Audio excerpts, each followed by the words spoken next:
గవర్నమెంట్ది land, గవర్నమెంట్ది బిల్డింగులు, government staff, జీతాలు ఇచ్చేది గవర్నమెంటు, నడిపేదేమో ప్రైవేటు, లాభాలేమో ప్రైవేటు కంట. ఇట్లాంటి దారుణమైన స్కాములు చేస్తే మేము అధికారంలోకి వచ్చినాక 2 నెలల్లో బొక్కలు వేస్తానని చెప్పిన.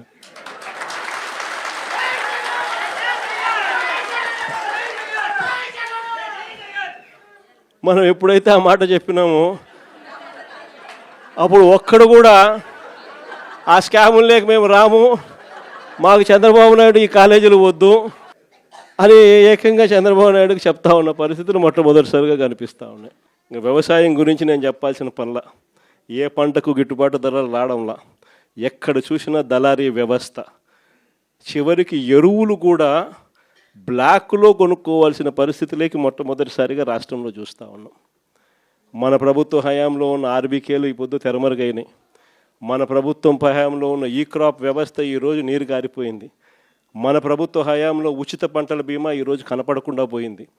మన ప్రభుత్వ హయాంలో ఉన్న సీజన్ ముగిసేలోగానే సీజన్లో జరిగిన నష్టాన్ని మళ్ళీ తిరిగి రైతులకు ఇస్తున్న ఇన్పుట్ సబ్సిడీ ఈరోజు కనపడకుండా తెరమరుగైపోయింది. చివరికి రైతులకు ఈయన ఇస్తానన్న అన్నదాత సుఖీభవ అని చెప్పి ఈయన ఇస్తానన్న కూడా మోసంగా తెగిపోయింది.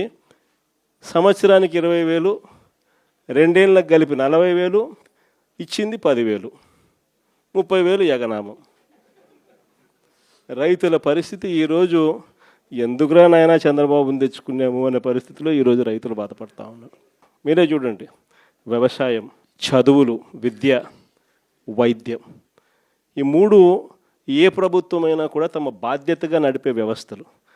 3 వ్యవస్థలు పూర్తిగా కుప్పకూలిపోయినాయి. 4వ వ్యవస్థ లా అండ్ ఆర్డర్.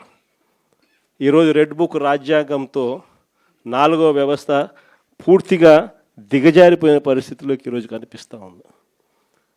మరి ప్రభుత్వంలో ఈయన ఉండేది ఎందుకు ఈయన ముఖ్యమంత్రిగా పరిపాలన చేస్తూ ఉన్నాడు? అందరికీ అన్ని ప్రైవేట్ ప్రైవేట్ ప్రైవేట్ ప్రైవేట్ అనేసరికి ఆ ముఖ్యమంత్రి కుర్చీ కూడా ప్రైవేట్కి ఇచ్చేయచ్చు కదా. ఎందుకు అన్ని ప్రైవేట్ ప్రైవేట్ ప్రైవేట్ అనేటట్టుగా అయితే ఈయనకి ఎందుకు ఓటు వేయాలా? ఈయన ఏం చేయడానికి అని చెప్పి అక్కడ ఉన్నాడు. ఇలాంటి పరిస్థితుల్లో ఎవరైనా ప్రజలు ప్రశ్నిస్తే చంద్రబాబు నాయుడు గారికి అసహనం, వాళ్ళ మీద కేసులు పెట్టడము, వాళ్ళ మీద తనకున్న కోపాన్ని చూపించడము, ఇవన్నీ కూడా జరుగుతూ ఉన్నాయి. ఇలాంటి పరిస్థితుల మధ్య నిజంగా వైఎస్ఆర్ కాంగ్రెస్ పార్టీ ప్రజలకు తోడుగా నిలబడే కార్యక్రమం చేస్తూ ఉంది.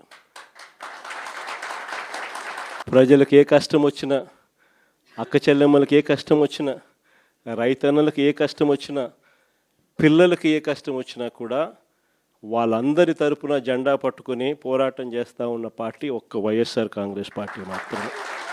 మిమ్మల్ని అందరినీ కూడా ప్రోత్సహిస్తూ జేపీకి కూడా మీ అందరి సహాయ సహకారాలు కావాలి. అందుకనే జేపీని కూడా తీసుకొని వచ్చి బాధ్యతలు అప్పచెప్పినాం. జేపీకి కూడా